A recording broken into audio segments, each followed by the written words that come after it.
할렐루야. 12월 10일 수요일 새벽 기도회를 하나님께 드리시겠습니다. 다 함께 기도하시겠습니다. 아버지 감사합니다.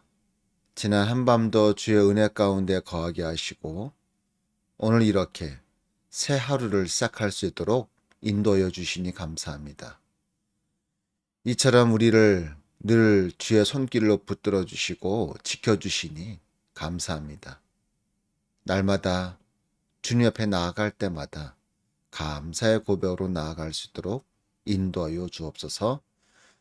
주여, 이 시간도 우리가 주님을 예배할 때 신령과 진정으로 주님을 예배하오니 우리가 드리는 이 예배를 기뻐 받아 주옵소서. 함께하여 주실 것을 믿고 감사드리며 예수님의 이름으로 기도드리옵나이다. 아멘. 이 시간 함께 찬양하시겠습니다. 오늘 함께 부르실 찬양은 찬송가 321장 날 대속하신 예수께 함께 찬양하시겠습니다.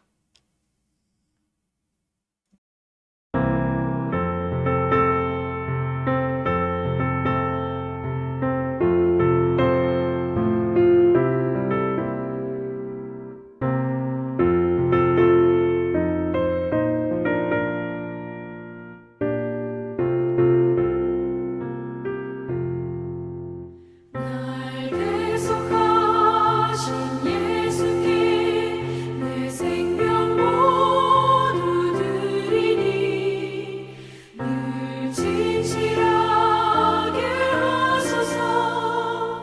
내 구주 예수여, 나 구주 위에 살리라. 내 기쁨 한량 없으리. 내 갈 길 인도하소서. 내 구주 예수여. 날 구원하신 예수를 일평생 의지하오니 날 영접하여 주소서. 내 구주 예수여, 나 구주 위에 살리라. 내 기쁨 한량 없으리. 내 갈 길 인도하소서. 내 구주 예수여.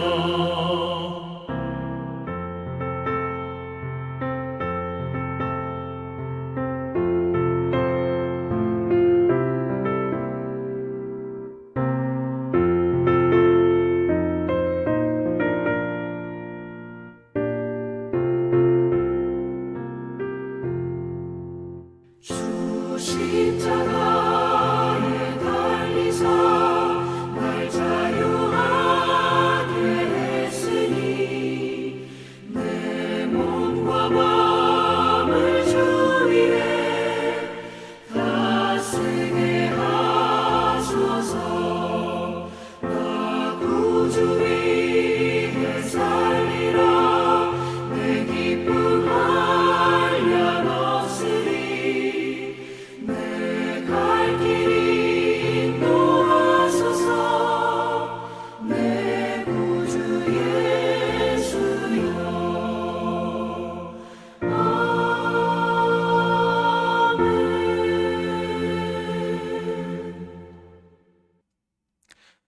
이 시간 함께 말씀을 보시겠습니다. 오늘 함께 나누실 말씀은 여호수아 16장 1절에서 10절까지의 말씀, 제가 봉독해 드리겠습니다. 요셉 자손이 제비 뽑은 것은 여리고 샘 동쪽 곧 여리고 곁 요단으로부터 광야로 들어가 여리고로부터 베델 산지로 올라가고 베델에서부터 루스로 나아가 아렉 족속의 경기를 지나 아다롯에 이르고 서쪽으로 내려가서 야블렛 족속의 경계와 아래 베토른과 게세레까지 이르고 그 끝은 바다라. 요셉의 자손 므낫세와 에브라임이 그들의 기업을 받았더라. 에브라임 자손이 그들의 가족대로 받은 지역은 이러하니라. 그들의 기업의 경계는 동쪽으로 아다롯 앗달에서 윗 베토른에 이르고 또 서쪽으로 나아가 북쪽 믹무다에 이르고 동쪽으로 돌아 다하나 실로에 이르러 야노아 동쪽을 지나고 야노아에서부터 아다롯과 나아라로 내려가 여리고를 만나서 요단으로 나아가고 또 답부아에서부터 서쪽으로 지나서 가나 시내에 이르나니 그 끝은 바다라. 에브라임 자손의 지파가 그들의 가족대로 받은 기업이 이러하였고 그 외에 므낫세 자손의 기업 중에서 에브라임 자손을 위하여 구분한 모든 성읍과 그 마을들도 있었더라. 그들이 게셀에 거주하는 가나안 족속을 쫓아내지 아니하였으므로 가나안 족속이 오늘까지 에브라임 가운데에 거주하며 노역하는 종이 되니라. 아멘. 여호수아 16장 1절에서 10절까지의 말씀을 함께 읽었습니다. 자, 오늘은 요셉 자손, 즉 에브라임과 므낫세 지파의 땅 분배의 모습을 보게 됩니다. 자, 에브라임은요, 요셉의 둘째 아들입니다. 그럼에도 불구하고 므낫세보다 먼저 언급이 되어집니다. 그것은 그 이전에 요셉의 두 아들을 축복 기도할 때 야곱이 손을 엇갈려서 축복한 그 사실을 기억하시죠? 벌써 그때부터 형 므낫세보다 동생 에브라임이 더 크게 될 것이라는 암시가 주어졌었죠. 실제로 이렇게 므낫세 지파보다 에브라임 지파가 먼저 소개되어지고 먼저 땅 분배를 받는 모습을 봅니다. 특별히 남쪽 지역에서는 이 유다 지파가 가장 힘이 있는 지파였다고 한다면 북쪽 지역에서는요, 이 에브라임 지파가 중심이 되는 지파였습니다. 그만큼 힘이 있고 강했다는 거죠. 그럼 그런 지파로서 모든 다른 지파들의 사실 본이 되어야 되는데 사실은 그렇지 못한 모습을 봅니다. 오늘 말씀 마지막 절 10절에 보니까 이 에브라임 지파도 게셀에 거주하는 가나안 족속을 쫓아내지 않았다는 거죠. 분명히 하나님은 명령하셨죠. 모든 가나안 족속을 진멸하라, 쫓아내라. 그 땅을 너희에게 줄 것이다. 하지만 오늘 말씀에서 보듯이 에브라임 지파도 그러한 하나님의 명령에 온전히 순종하지 못하는 안타까운 모습을 보여주고 있습니다.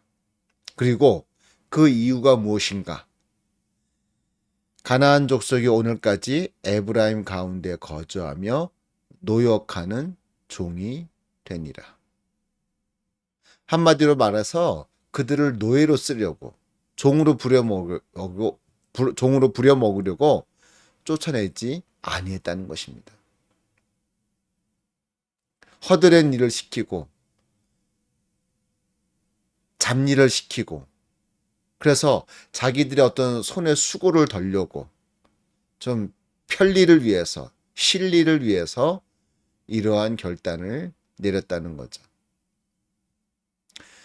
여러분, 우리가 살아가면서 당장의 어떤 편리 혹은 실제적인 나의 이익, 실리를 취하는 일을 우리는 늘 우선시합니다. 그걸 마다하거나 멀리하는 사람은 아무도 없을 겁니다. 누구라도 당장의 편이라든가 실리를 취하는 것을 다 중요하게 생각하고 우선시한다는 거죠. 우리 믿음의 사람들도 마찬가지일 것입니다. 근데 때로는 그렇게 편의를 취하고 실리를 추구하다가 자칫 잘못하다가는 내 영성을 건드릴 수도 있다는 겁니다. 하나님의 말씀에 온전히 순종하지 못할 때도 있다는 것입니다. 물론 이것이 하나님의 말씀을 어기는 것이야. 이것이 나의 영성을 심각히 훼손시킬 수 있어 라는 것이 처음부터 알게 되고 깨닫게 되어진다면은 웬만해선 그런 선택을 안 하겠죠. 근데 원래 그렇게 우리를 엉뚱한 길로, 나쁜 길로, 죄악의 길로 이끄는 것은요, 그걸 드러내지 않습니다. 잘. 좋은 게 좋은 거라고. 야, 너의 지금 편의를 생각해봐. 너의 실리를 생각해봐. 당연히 이게 옳은 거야. 이게 필요한 거야. 이게 좋은 거야. 그렇게 그 길로 가다 자칫 잘못해서 우리의 영성에 심각한 훼손이 일어날 수도 있고, 또한 내가 하나님의 말씀에 온전히 순종하지 못하는 결과를 만들어낼 수도 있다는 것입니다. 여러분, 우리가 이 땅을 살면서 편의, 실리 이것도 중요하지만 가장 우리 믿음의 사람들이 생각해야 될 부분은 무엇인가? 정말 이것이 하나님의 뜻인가? 정말 이것이 하나님께서 기뻐하시는 것인가? 정말 이것이 하나님의 말씀에 순종하는 것인가? 이러한 기준을 늘 생각해야 할 줄로 믿습니다. 무엇을 하든지 간에 이 기준을 먼저 들이밀어야 한다는 것입니다. 그래서 이 기준에 조금이라도 맞지 않는 것이 있다면은 과감히 버려야 한다는 거죠. 과감히 포기해야 한다는 것입니다. 그렇지 않고 이게 좀 하나님께서는 그렇게 기뻐하시지 않을 수도 있지만은 그렇다고 커다란 죄는 아닌 것 같아. 근데 이게 나한테 커다란 어떤 편의와 실리를 가져다 줘. 여러분, 원숭이가 바나나를 좋아하죠. 그래서 원숭이를 잡을 때 어떻게 합니까? 목이 좁은 구멍 안에 바나나를 넣어놓습니다. 그럼 원숭이는 그 냄새를 맡고 와서 그 구멍에 손을 넣고 바나나를 잡죠. 손을 빼려고 합니다. 안 빠집니다. 바나나를 꽉 쥐고 있는 손으로는 절대 손을 뺄 수가 없다는 거죠. 구멍이 좁기 때문에.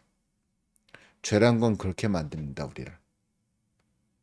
여러분, 우리 믿음의 사람들 항상 선택의 기준, 행동의 기준, 그게 뭐냐? 하나님의 기쁨이 되는가? 하나님의 말씀에 순종하는 것인가? 이런 기준만 제대로 대입해 본다면은 우리는 옳은 선택을 할 수 있고 진짜 믿음의 길, 신실한 믿음의 삶을 살아갈 수 있는 줄로 믿습니다. 오늘 하루도 이런 기준을 가지고 주님의 기쁨이 되는 믿음의 삶을 사시기를 간절히 소망합니다. 기도하시겠습니다. 아버지 감사합니다. 에브라임 지파도 종으로 부려먹으려고 가나안 족속을 죽이지 않고 쫓아내지 않고 그들 가운데 거주하게 만들었습니다. 당장은 좋았을 것입니다. 당장은 편했을 것입니다. 그러나 결국 그런 일로 말미암아 우상이 그들 가운데로 들어오게 되었습니다. 주님, 우리 믿음의 사람들 어떤 결정, 어떤 일을 행할 때든지 과연 이것이 하나님의 기쁨이 되는 것인가? 하나님의 말씀에 순종하는 것인가? 이런 기준을 가지고 잘 선택해 주셔서 날마다 승리하는 믿음의 길 걸어가게 하여 주옵소서. 감사드리며 예수님의 이름으로 기도드리옵나이다. 아멘. 하늘에 계신 우리 아버지여, 이름이 거룩히 여김을 받으시오며 나라의 임하옵시며 뜻이 하늘에서 이룬 것 같이 땅에서도 이루어지이다. 오늘날 우리에게 일용할 양식을 주옵시고 우리가 우리에게 죄 지은 자를 사여 준 것 같이 우리의 죄를 사여 주옵시고 우리를 시험에 들게 하지 마옵시고 다만 악에서 구하옵소서. 대개 나라와 권세와 영광이 아버지께 영원히 있사옵나이다. 아멘. 할렐루야. 오늘 하루도 주의 은혜가 가득하시기를 간절히 소망합니다.